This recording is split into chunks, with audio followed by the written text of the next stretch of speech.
Good morning. So, you probably know that we're moving to Canvas. Yeah, you that. That's good. That's good. Okay. So, Carly and Justin are going to talk to you quite a bit about Canvas, including some of the good things in our contract, the kind of support that we're going to get to Canvas to help you through. Some of you who I've already visited have heard this piece. This is my soapbox piece, but I think it's really important. We really have an opportunity in front of us as we're moving to a new platform. It's really an opportunity to re-examine how we deliver education and how we engage our students.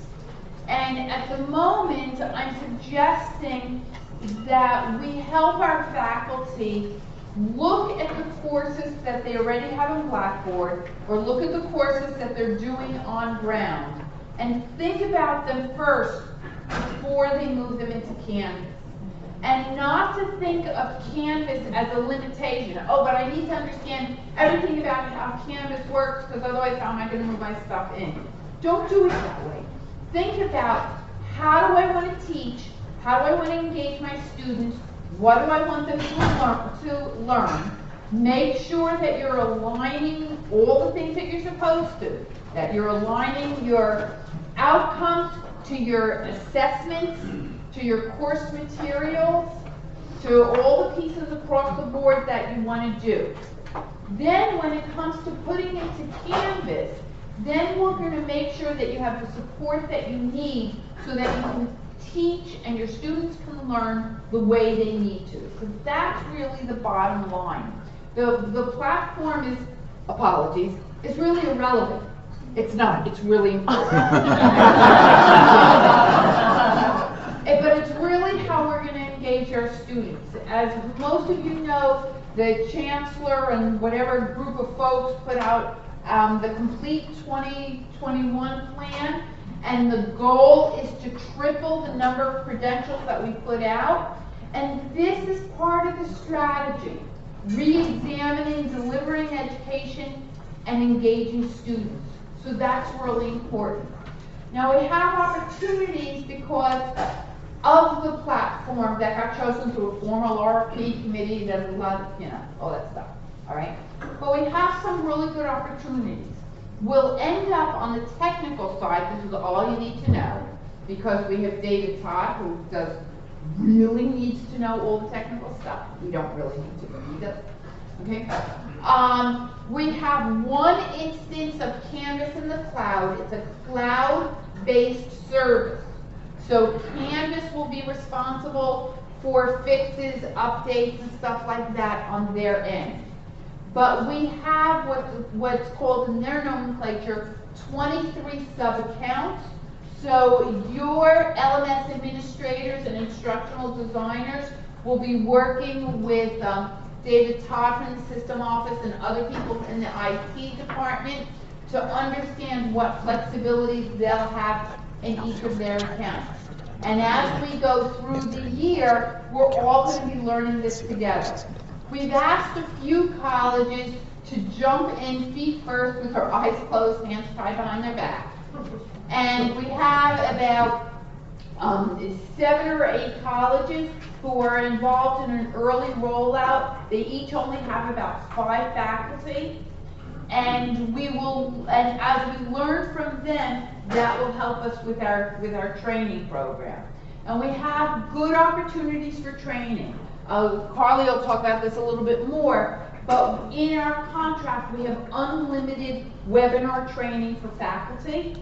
And what we want to do with the early rollout colleges is help to guide you and say, okay, so faculty should take these 5 courses, webinars in this order. But in fact, what we're saying are really recommendations. You have access to the entire series. So you can take the classes that you need to take. Some of you have been adjuncting at other institutions, are already involved in Canvas. We have good support at the Canvas level, and you already know your support at your individual colleges. The system office will make sure that they have appropriate support as well.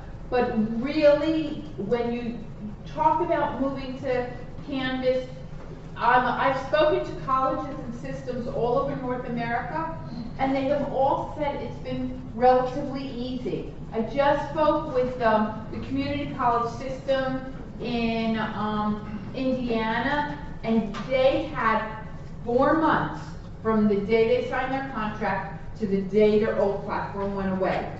And they were able to do it. So we've got loads of time. It's relative, that's what you're saying. Okay. And I look forward to coming out to all your campuses and getting to spend time with you and learn with you and make sure that in addition to Canvas, that we have the appropriate tools that we need to support your teaching and learning. I really want to give this time over to Canvas to talk to you about the details and the ins and outs. So am I starting with Carly? I'm starting with Justin. Yes, ma'am. Okay. Oh, you don't Thank need you. this. You need this. I'll take it. Well, good morning, everyone, and thank you so much for allowing us to be here today. Just as a brief introduction, my name is Justin Hibbert. I'm a Services Solutions Engineer. My background is actually in K-12 education. I used to live and teach and work just outside of Annapolis, Maryland, so I'm very familiar with the East Coast here. I love beautiful Southern Virginia. It's a wonderful place. I moved to Canvas about 4 years ago and worked in K-12 sales, and now I work with schools and institutions and helping them understand what services we have to offer and making sure they have the right services for them. And I'll let Carly introduce herself. Thanks. So I started off my education career as a K-12 resource teacher at a Tier 1 institution in Utah before going and getting my MBA. And then straight from getting my MBA at the University of Utah, I came to Instructure. So I've been with Instructure, which is the parent company to the product Canvas, for 5 years now, which if you ask anyone internally, I'm like an old person, basically. The company has only been live with the product for about 7 years. So, and K-12, at the time, there were only 3 of us managing the CSM portion of it. So I started as a CSM, which is a long-term customer manager. So I would do a lot of the adoption side of things, making sure teachers knew how to get support, and so that's really helpful in my role now, which is an implementation consultant. So typically my accounts are the first month to 3 months of an account, getting things up and running on the back end, but lucky for you, Virginia. We own cars. VCCS has purchased me for an entire year, and so I will be involved from the back-end setup all the way through working with you for the adoption and rollout piece. A few recent highlights. I guess relative to this area, I've implemented DCPS. So DCPS is on Canvas. This is when I was a K-12 CSM. Also, Arlington Public Schools, Alexandria Public Schools are all on Canvas. So I'm guessing those are a couple of your feeder schools to get into the community college system. I also just got off a project for the entire state of Wyoming doing a K-20 implementation. So that's a little bit recently where my background is, and I'm excited to be working with your team. Awesome. Well, one of the things, I just want to say welcome to the Canvas family. It really is a family, even though it's grown to be a huge family. We have over 3,000 customers worldwide. We're in all 50 states, 65 countries. We have 20 million active users. And so it's really a testimony to just the number of schools that have been coming on board with Canvas, from the entire community college system of California to University of Texas Austin to 6 of the 7 Ivy League schools. So all of these schools that are coming on board with Canvas, it's an exciting time to be at the company. But more than that, it's an exciting time for students and for educators alike. So when you think about students who are in K-12 schools around Virginia that are using Canvas, and then now they're going to be in the community college that's using Canvas, and then going on to maybe a 4-year institution like JMU that also is on Canvas. That's an exciting moment for the student because it's gonna break down those barriers of learning and increase success. And I really like that comment, the tool is irrelevant. It can be irrelevant, especially if it's used poorly or if it's not utilized in the right way. If it is utilized, if it's part of that strive to make teaching and learning, make that student-centric experience impactful, then the tool becomes just an extension of you as the instructor and what you're doing in your classroom. So I would attribute, one of the exciting things about Canvas that happened just this past week is that in an independent report, it was reported that Canvas is now the #1, the largest learning management system, most used learning management system in the US and Canada and higher ed. And that is a 10-year story in the making. If you're not familiar with the story of Canvas, it started in 2007. 2 students at BYU were using we're using a competitive product. We won't say what that product was, Blackboard, but they were using it, and they said, this is really kind of a subpar experience. Like, this is not giving me what I need as a student. And so they decided, it's kind of a little bit of a story behind it, but they decided to start this product called Canvas and start this journey. And their goal was to make teaching and learning better. And not just from the teacher standpoint, but as students, they were like, this is not a great experience for us. We want to make this better for learning. And so with that, they launched Canvas, and ever since then, Blackboard has been that behemoth. It's been the #1 most used learning management system. This is not a knock on Blackboard or any other competitor, but just to say, our focus has been to disrupt education, to disrupt a stagnant market of education technology, and to say there can be something that's better, and to do things that are better. So one of the reasons why I think Instructure has been so successful is the emphasis we've put on our products, the way that we've listened to instructors and to students, and to try to create a better learning management system for them and a learning process for them. And so Canvas is the main product that we're talking about. We'll also hit on ARC today, especially in the later afternoon session. And then we have a couple of other products. Bridge is a corporate LMS, and Engage is an assessment management system, and Practice is something that a lot of HR companies use for development. And so with these products, we are constantly updating them. So one of the things, and we talk about the cloud structure, we guarantee a 99.9% uptime. I think it's more like 99.98% over the last 12 months. We count our downtime in the span of minutes across the year, not in hours, certainly not in days or anything like that, in minutes. And so Canvas, we have a commitment to staying up, and also a commitment to making it better. So we update Canvas every 3 weeks. We put on a rollout cycle, and those are all incremental updates, nothing drastic or anything like that, but bug fixes and new features and everything, so that you are always on the latest version of Canvas. But the other testimony to our success is our services. And the thing I always like to tell customers is Canvas isn't just a product you buy, it's a partnership you buy into. Over the time, we've learned that we visit with schools, and we can look on the shelves of all the different software they've purchased, or all the different hardware that's kind of sitting there in boxes, and we say, how do you like that? And they'll say, well, it's never been implemented. We never used it. We bought it, it came in the box, and it never got out. And I think all of us have some sort of experience with some technology or something like that in one way or another. And so one of the things that we've done, and Carly's a big part of this, is making sure that we're hand-holding institutions through the process of implementing and rolling out, providing the proper training that they need and the support they need. And Carly's going to talk about our 24/7, our Tier 1 support that you have. Here's the thing I love to talk about with 24/7. How many of you have cable or a cell phone?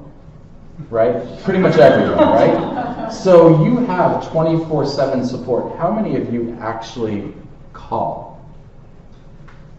Sometimes? How long do you wait on hold?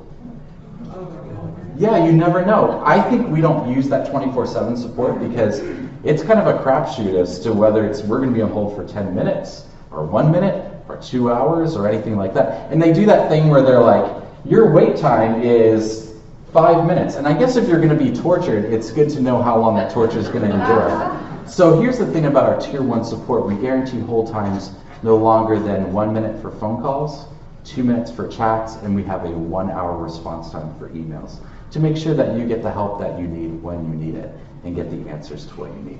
So I'm going to turn it over to Carly, and she's going to share with you some things that are included in your Canvas rollout. Okay, so I split the products that were purchased with your contract into 2 different groups.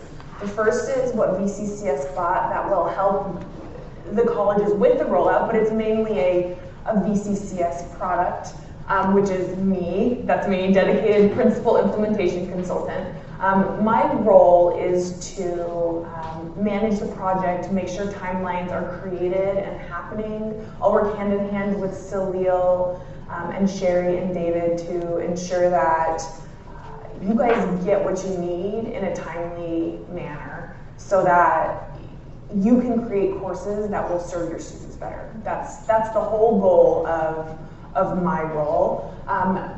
The premium implementation goes hand in hand with that. We're coming on site in August, making sure we get all of these plans up and running, ensuring that again, you all are served well, and there's enough communication sent out to you, and that goes hand in hand with change management. We have a dedicated change management consultant as well. His name is Thomas, if you ever hear that name thrown around. He is wonderful, and he'll be working on communication plans, shareholder plans, all types of things to make sure that things are going smoothly across the full system rollout. Okay, what's even more important for you in this room, though, are the things that they purchased to directly support the colleges. So as Justin was mentioning Tier 1 support, so as a faculty member, as an admin, you will have 24/7 access, 365 days a year to our support team. So this is, you pick up a phone, call them, they answer within a minute. You send a chat through Canvas, they answer within 2 minutes. And then tickets are first response are within an hour. So this is really fast answers to the questions that you might have when you're like when you're working on the weekend. I'm laughing because I know you do it. I wasn't going to say it, but I know that we all have to do it sometimes. So that is a wonderful product. If you guys didn't have Tier 1 support, I'd probably be like, hey Sherry, we need to talk about something. So they did a good job there on the front end of the contract. The next is unlimited training. So all faculty and admin have access, Sherry was mentioning this, to our live training webinars. And I didn't do a count, but there's at least 30 different webinars. There are different tracks. So there's an admin set of webinars. There's a building block webinar, which is probably what you would start at as a teacher, but then there are also application webinars. So different pieces of Canvas and how they relate to instructional design or pedagogy and those types of things. And that is, they are managed by 2 trainers. So you'll have one trainer actually training you, and then another one answering questions in a chat. So it's a very interactive service that we hope gets used quite often here. So that's a plug. It's a great service and a great jump into Canvas.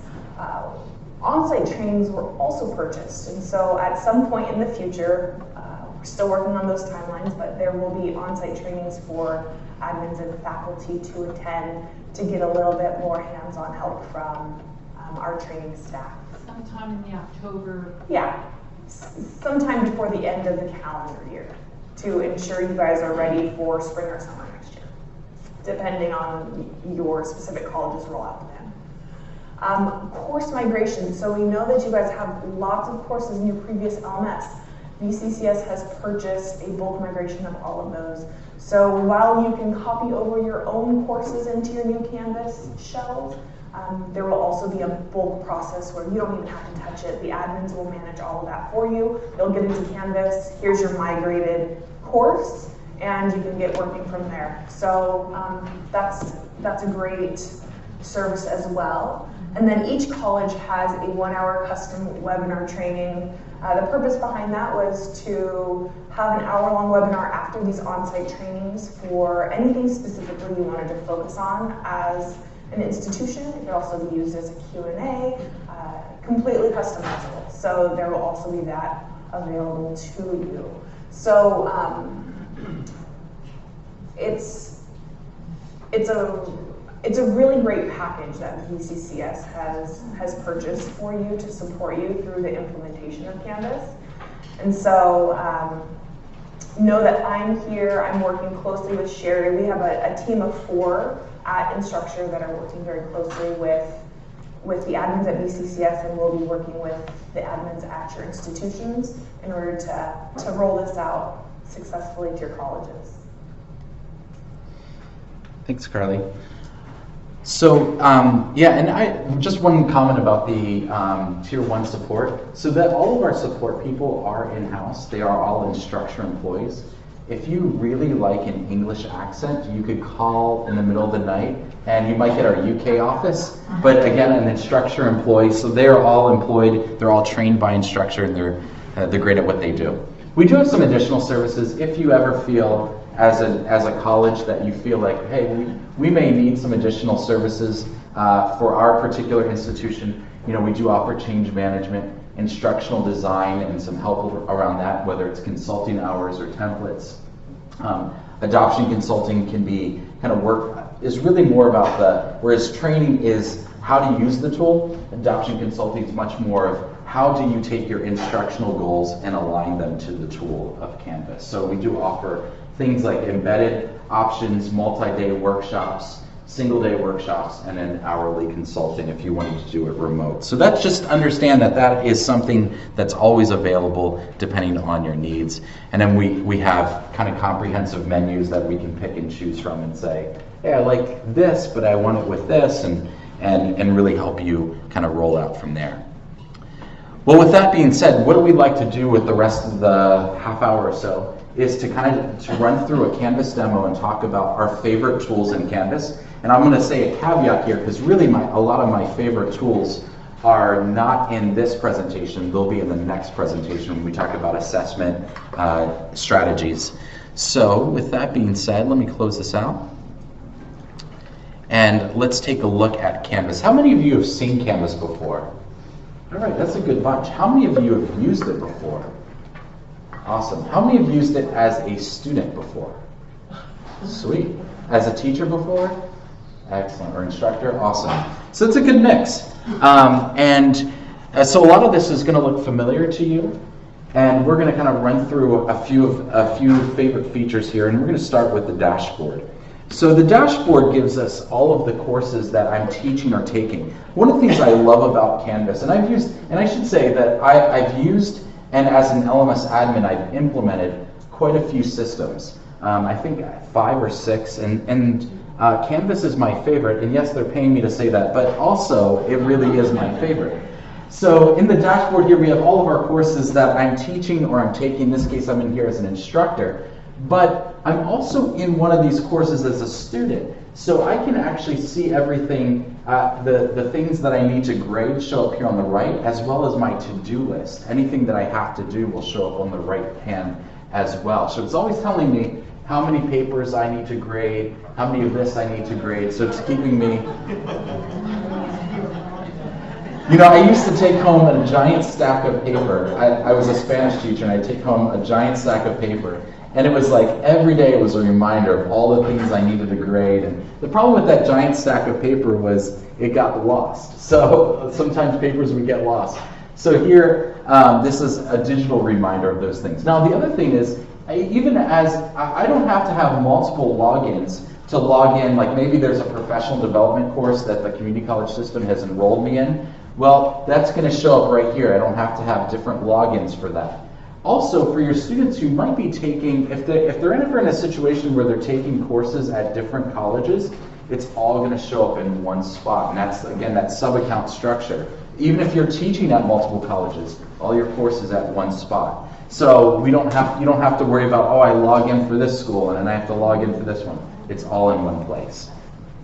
The other thing from a student perspective is that they also have a to-do list here of the things that they need to do, but they can also go over here to activity and well, actually, I'm sorry, I'm in a teacher view. The students, if I was in here as a teacher or a student, I would see this. I can go in and create my own list in here. So I can say, I need to make sure I bring this book to my class on Wednesday, and that's going to show up in my own to-do list. So I can customize my to-do list for me. The next thing I want to point you to is the global calendar.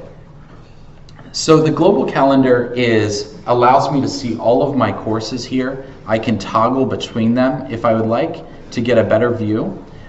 One of the things I love about the calendar as well is everything is embedded right here, including things like video, flashcards. So I don't have to click on the assignment and go to the assignment and then try to go back to see what's in there. Everything is all in one spot, giving me a quick preview of what's there, and if I'm ready to submit the assignment, I can do that just by clicking on the link here at the top. Everyone in the institution has their own personal calendar as well, so that's your own, I need to bring this to class, or I have a doctor's appointment. Nobody sees what's on your personal calendar, it's all right there. And for those individuals that need a little bit more organization, the calendar can feed out to any personal calendar, whether that's a Google Calendar or an Outlook calendar or an iCal, anything like that. So when their course calendar changes, and everyone has their own course calendar because they have different courses, when that changes, it automatically feeds to the personal calendar. So if you would like to have your Canvas calendar as well as something maybe on your iPhone, you can easily take that link and copy it over and do that. Also, occasionally, you may have the need to change or move an assignment for whatever reason. So you can do that just by simply dragging and dropping, just like that. Are we done? Would you like to see it again? So all we do is drag and drop. Hey, look, we can even drag and drop into different months as well, just by going up there and dragging into August like that. So yeah, super easy to use. Now the other thing that happens when we do that is that all of, so students can sign up for text messages, and it's coming from Canvas, not coming from your cell phone. You don't see, oh, it's Professor Johnson's cell phone. You know, they don't see that. It's coming from Canvas, and it's saying, hey, you have a change of assignment, due date. Or they might get an email, and they can choose how they sign up for those different announcements. But whenever I do that, my phone kind of goes crazy because I'm signed up for those announcements. So I can automatically get notified anytime a teacher makes those changes to assignments. And one of the neat things, and I'll show you this, is that everything that we do on this calendar is tied to other places in Canvas. So in other words, you don't have to go and then adjust the syllabus. You don't have to go to the assignments and adjust the due date. All of this feeds to all of those different locations. So you do it once, and Canvas does the rest. You don't have to say, send an announcement. Canvas will do that automatically. The other thing that we do offer is we have a scheduling tool here. And the scheduling tool, I like it for higher ed. There's sometimes in K-12 where they might use it. But in here, you could put office hours. Or you could do, when I was a writing major, and so we'd have to, my writing professors would have to critique me, and I would sit next to them in their office as they kind of take their red pen and go crazy on my papers. And so this allows you to say, here's the appointment group. I'm going to divide it into 30-minute slots and say what times are available, say how many people can sign up for each slots. So this is a wonderful way of making sure that students get time on your calendar and reserve time to meet with you. So that's all built right into the Canvas calendar here. Let's go ahead and jump into our courses for just a moment. And I'm going to show you, let's see, let me show you this physical science course. So one of the things that I know that, or at least that when I was a student, the syllabus is important, and the syllabus has every assignment and when it's due and everything like that. And then, how many of you, do any of you still use spreadsheets for that? Maybe? So, we always had a professor, he would always use a spreadsheet, and anytime an assignment shifted, he would send out a new spreadsheet and went through a lot of different pieces of paper doing that. Canvas automatically builds a syllabus for you based on your assignments and puts the dates right next to them. So when we shift dates, like you saw me do, those dates automatically adjust on the left side of the screen. So you always have a dynamic syllabus. And then of course you can put your class rules and expectations in here as well, or attach it as an attachment that they can download. All right, so let's go to the home page. So the home page of Canvas has a couple of features to it I just want to point out. One is that the to-do list still shows up here on the right side of the screen. Now the to-do list is pared down. So instead of the global to-do list of all the things I have to do for all my courses, the to-do list is just showing me the stuff that's due or that I need to grade for this particular course. So it just pares it down. It also gives me the things that are coming up. And it allows me to create any type of home page that I would like for my particular class. So I can put a banner at the top and some text. I can create some buttons. We actually have a service where we can help create templates as well. But this is a great way to organize your class the way that you want. And in a way, it sort of is a blank canvas that you come in here and choose the way, the workflow for your students. And including, like, there's a little bell ringer. Well, you can make that a button, but you can change where it links to depending on what today is and what today's bell ringer is. All right. Let me jump over to Commons for just a second, because one of the questions you might have, well, is there any help in creating these courses? And I mentioned we do have templates, but you'll see here that inside of Commons, just point out a few things. Number one, there are 44,422 public resources, and that number grows and grows and grows. In other words, those are resources that are being shared globally by instructors such as yourselves who think they've created something great and want to share it with the world. And the things that they're sharing are entire courses in some cases, some modules, sometimes an assignment, a quiz, maybe a video or an audio or an image file. So if you go down here and you search, you can say, well, we're going to search for algebra.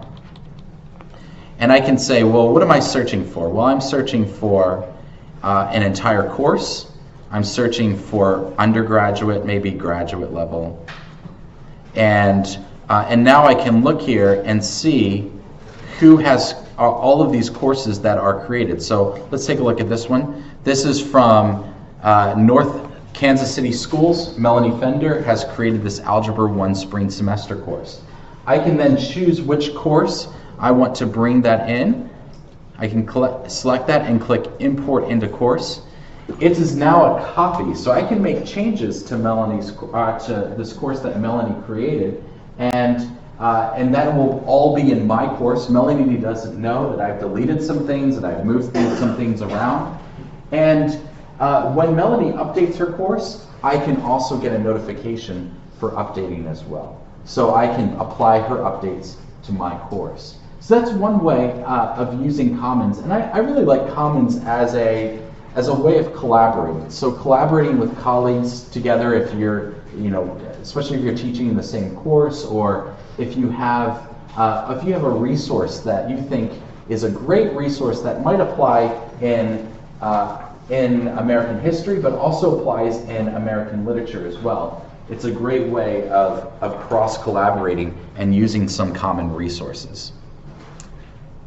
We also have a tool as well called Blueprint courses, and Blueprint courses are a way for an institution to create a template or create some commonalities of a course and send that out, push that out to the student or to the instructors using that blueprint. So it might be a particular module or two. It might have some instructions for students, some important links. It might be some content, and they can push that out so you don't have to worry about keeping that up to date. And that could be locked down so that the faculty can't get rid of the assessment, but they can do everything else. Correct. Yep. Yeah, so you pick and choose what things you lock down or keep unlocked. So is that the kind of tool that might be helpful for program heads when their new adjuncts come on board to be able to push out a blueprint? Absolutely, yeah. So if you have a course that you've created that's really vetted, really good viable content, and you have a new professor come in, you can say, hey, here's your course that you can deliver, and you choose which things you lock down or keep open for them to change. Yeah, absolutely. Great. Moving on. Well, a couple more things that I want to show you, and we'll go back into our course for just a moment. And let's take a look at modules. Actually, I'm going to switch up here. I'm gonna do. So I teach kind of just for fun on the side. I teach an options trading class, and we do options trading, and it's just kind of to support them in their learning of options trading, and I do it on Canvas, and it's a completely hands-off course from my perspective, as far as I put the content in, and then the students go through the course. So we have, in this course, we have a number of modules. And the way to think about modules is think about them like a folder or a file cabinet. We have, I like to look at modules by units. So going through the unit and then going to the next activity and the next activity and so forth. And so the modules allow you to break that down. So we have kind of unit 1, unit 2, unit 3, and you can see that I can minimize them, and if I want, I can also move them around. They're really flexible. So I could say, oh, I want to move this one up to the top. I can go ahead and do that just like that, just dragging and dropping. That's kind of something that you'll see here. Or maybe the activities inside of the modules, I can just move around as well, just like that. You'll notice too that you'll see these green check marks. That just means that it's published. So I'm building out my course, especially in that first year, I may choose to keep everything unpublished until, hey, I've really had some time to take a look at this. Maybe I've gotten someone else to look at it as well, and now I'm ready to publish everything in that module. And students won't see it as long as it's unpublished. But there are a lot of other options for the modules. So for my particular course, I want to make sure that students go through things in a linear order, because there are things they'll learn early on that they need to apply later on. I don't want them jumping ahead. So what I've done in this is if I click Edit, I can choose to do things like lock module until a given date. So maybe, you know what, I don't want you moving on to that module until a certain time. Or I can set prerequisites, like they have to do the introduction before they do Options 101. And then we can do requirements like students must complete these. Now for my course, I make them do everything. So they have to view every item. When I give an assessment, they have to score 15 out of 15. So all of my assessments are formative. They can do it over and over and over again. And until they get a 15 out of 15, they can't move on to the next activity. And once they can, the next activity opens up. And so I can say they have to do this, they have to submit this item. So I have them go through that entire course that way. There's lots of different options. You could do that with some of the things. You could say you have to do these items, you have to turn in this assignment. And the point being is that we want you to move through this in a sequential order. We want you to understand the material before you move on to the next. And that really helps with that student success and making sure. And today, in our later session, we'll talk about assessments and using Canvas as a tool to help students succeed and help them understand the material, because ultimately that's what we want to do, and tie that to outcomes and make sure that learners are on the same page. So that is what I can do with my modules. So the other thing I can do is I can view the progress at any time and see how much time who's completed what. So I can see that this student has just started the Options 101. This student's completed everything, and so we can move through things and and they can see all of those different items. Now the other thing I have in here is I have the ability to view course analytics. So I can see exactly how much time people have spent in the course. The course started in January, so we had a lot of participations, over almost 4,000 page views in January, and things have kind of fizzled out since. Lots of submissions here, and this will mark if it's missing, it's late, or it's on time. I can see a grade distribution with a box and whisker graph, and then I can come down here and see each and every student and where they're at. This tells me like a 46% because I require 100%. Because it's a 46%, I can say, well, obviously he's stuck on one of the assessments, and I can go in and intervene, and we can click on that student and see exactly the different communications that have been sent. If it was orange, that would mean the student is sending messages to me. I can see the submissions, I can see the grade distribution. So all of these analytics are right here, and we're actually in the process of boosting the analytics to make it even more actionable. And so, yeah, that's just one of the features there to help you stay on top of the learner. Any questions? Yep. Are the students imported in the back end by administration, or do we have to do it as teachers? Nope, they're done in the back end. Yeah? Yes, ma'am. When you were moving the assignment in the calendar, let's say you moved it to August 2nd, and then you're like, whoops, I meant to make it August 3rd. Is the student getting notifications every time you move it around? Like, are they going to be watching me move things around? How does that work? So they will. If the course is live and published and their notifications, Right. I should turn this on. If the course is live and and published, and their notifications are turned on, which is a personal setting, they will get it every time you move it around. However, most of your moving around will probably happen before you publish the course or before it's live. So it is something to be cognizant of while the course is live. Yeah, and this is just the screen to show how the different ways that that I can sign up for things. And for emails, for example, I can say, give me a notification automatically, make it a daily summary, a weekly summary, or turn it off for that particular activity. So they can go in here and change how many different ways they're being notified. The other thing is we also do push notifications. So one of the great things about Canvas is that there is a teacher and a student app on your phones.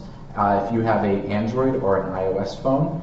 Also, it works on tablets as well. And so it's a mobile-friendly view of Canvas. Yes. You had where you had a lot of these things, you can lock them down so they can't go on to the next assignment until they complete the assignment before. How easy, because I've always got an exception where a student does or has an excuse, how easy is it going to be for me to go in and make an exception for that particular student without affecting the rest of the class? For them to move on, or for them to have a different due date? I give them an F for that one, or however we decide to handle it, and they'll let them move on. So instead of blocking him out of the rest of the assignment. Yeah, so for that, I would say maybe what you do is that you don't say they have to score a certain percentage to move on. Maybe you just say they have to submit the test. So whether you go in and kind of manually submit it and give them a failing grade, or whether they go in and take the test, then they can move on next. So it's easy for me to just pull up that student or that assignment and make that change for that student, and that's available, and that's all I have to do. Or are you talking front end? So what you would do is, so from that perspective, I would go in here and I would just say, for that particular student, since the due date is already done, I would just turn that off, and I would just say they have to mark it as done or view the item, or I just click the X and then they don't worry about it. Now we can differentiate on assignments, and with assignments, so let me go in here because I think this is probably a little bit closer to what you might be thinking about, is on an assignment in the in the assignment level, sorry, this is just taking a second, whoops. Let me go to an actual assignment, sorry, pardon me for moving through this here really quickly. Well, the one example you gave me there was just changing the due date. That would be for the whole class, right? Correct. All right, So what you can do is, inside of an assignment, when we are looking at the due dates for the assignment, I can go over here and there's assignment differentiation. So right now it's assigned to everyone, and I can choose when that date is. I can say that date is July 13th, and we'll go ahead and save that. I can also click the add button, and I can say, oh, and the other thing I can say is if it's available from a certain date. So you can't start this assignment until July 1st or something like that. The until button, and I can leave these blank if I want. The until button is when is the deadline for that? In other words, after this particular date, they're no longer going to be able to submit that assignment. And that might be, let's say, my policy is I will accept work up until a week late. It's going to be deducted, you're going to miss points, but after July 20th, you can't even turn it in. But then there's always those exceptions. So for example, Miles might be sick, he has some extenuating circumstances, and I can go down here and give Miles maybe till the 26th. And everyone else now is the 13th. So on the calendar, they only see their particular due date. Nobody knows that Miles has an extension. Miles doesn't see everyone else's due date. They only see that due date.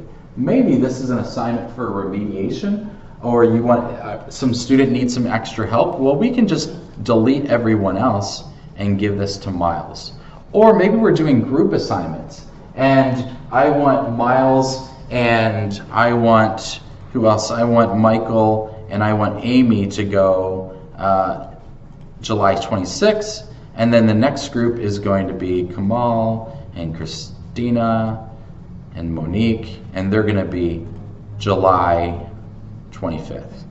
Okay, so there's a lot of ways that we can differentiate that for the students. Other questions? Yes? In his example, could they skip a module? Like instead of, like, let's say we determine that they're not going to do the module, they're just gonna, take a 0, but they can move on. Can you delete the module requirement? Not just for one student. So you would have to do something in there that enables them to, like, they would have to go through it or something like that, where they might just kind of click through it to get to the next one.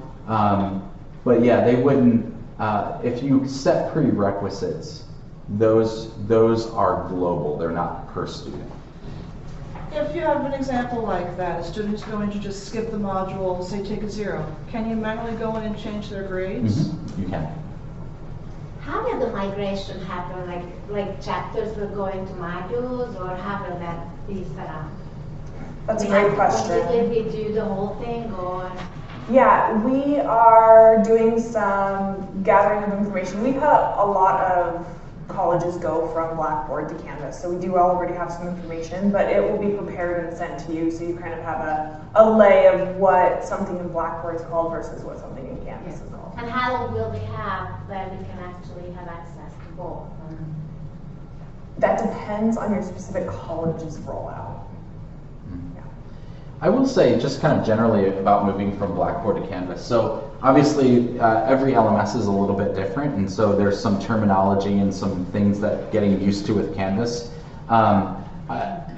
Some of the things that I've heard from schools that have made that switch is they want instructors, and kind of to the point earlier, they want instructors to really think about how are they organizing the course. A lot of times those Blackboard courses, I mean, you've had for how many years now, you just kind of like continue putting stuff in there, continue putting stuff in there. Is it really the best course? Is it what you optimally want for your students? So really thinking through that before you start with Canvas. We do have some instructors that say, man, I spent a lot of time building this course. It's really well organized, it's well developed. I want things to look in Canvas very similar. There are some instructors you'll find that say, I've kind of just put all this stuff in here and I really want to build from scratch. And so they take the things that they want from Blackboard into Canvas, but ultimately Canvas is a fresh start for them. Yes? Are you going to be discussing at all the features of any webcast features? I wasn't going to, but I can.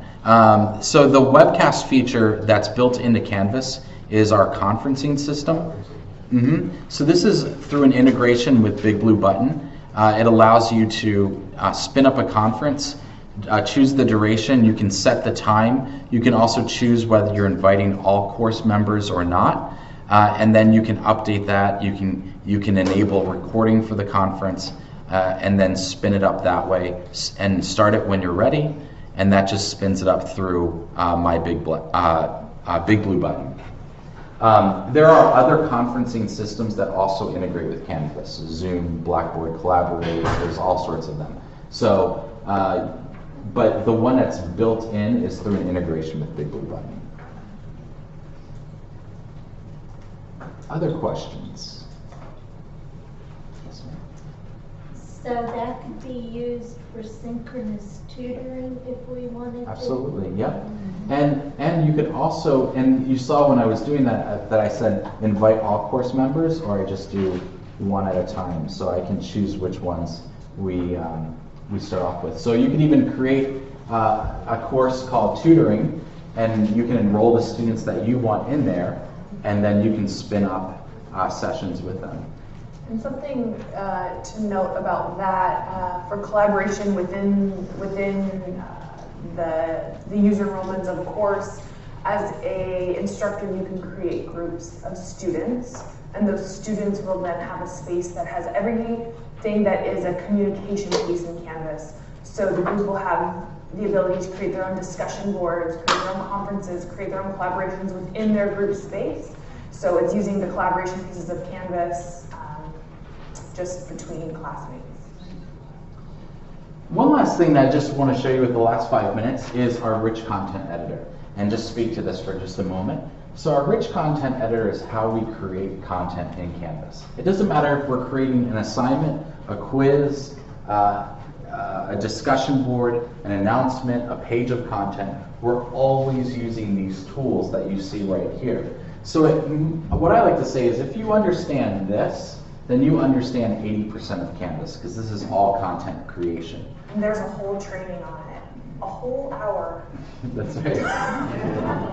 And the other thing is, and we're going to do it in 5 minutes. The other thing is that, I don't remember what I was going to say, but it doesn't matter. Okay, so we're going to go over here, we're going to create an assignment name. We'll call this Assignment 1. And we're going to go ahead and create some content. So I'm going to say, please review what we learned about in chapter 4, okay? So I always have some review. Please take a look at this quiz, review the quiz you took, anything like that. Well, I want to really help students and navigate them, because I'm going to say chapter 4 and they're going to be like, what? Where? I don't know, I'm not going to do that. So let's just make it really easy for them. All of the content here on the right side of the screen is content that I've created inside of Canvas. So I can navigate here. I don't have a chapter 4, but let's pretend this is chapter 4. I can link right to it. So now when the student opens it up and says, please review what we learned in chapter 4, they click on it and it takes them right there. Or, please review the quiz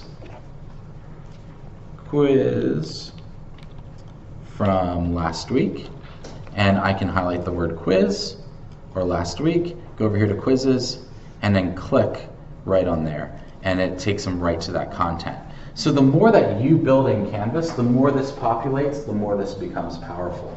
The other thing is that we can also, because we're using this rich content editor, and it's a lot like Word, we can create a sequence of things the students need to do. So we can say, next, watch this video.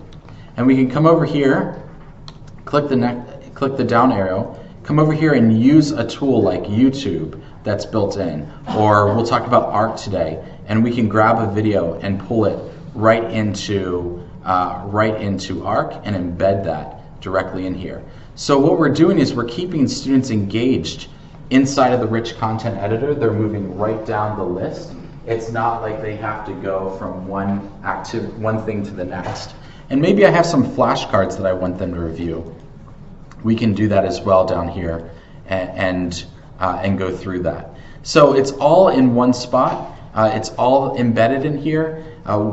There's LTI tools, in other words, tools like flashcards and quizzing and all sorts of stuff. That's content that you can grab from and bring right inside of your Canvas rich content editor. How does it do with copying and pasting from Word? Because Blackboard has, an issue.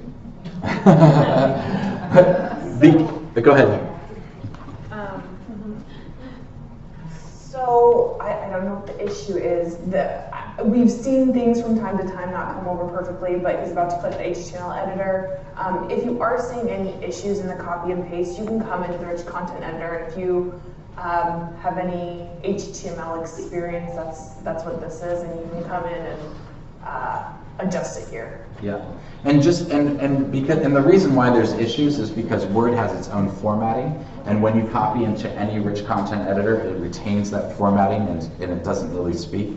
So by taking it from Word and copying it in the rich content editor or in the HTML editor, it strips out the formatting and just creates text. So that's kind of the good. If you're ever copying and pasting, I would highly recommend going right to the HTML editor. We are kind of out of time. So thank you all so much for being here, and we'll have a later session on assessments, but we'll be around today as well if you have any questions, and we can show you some things.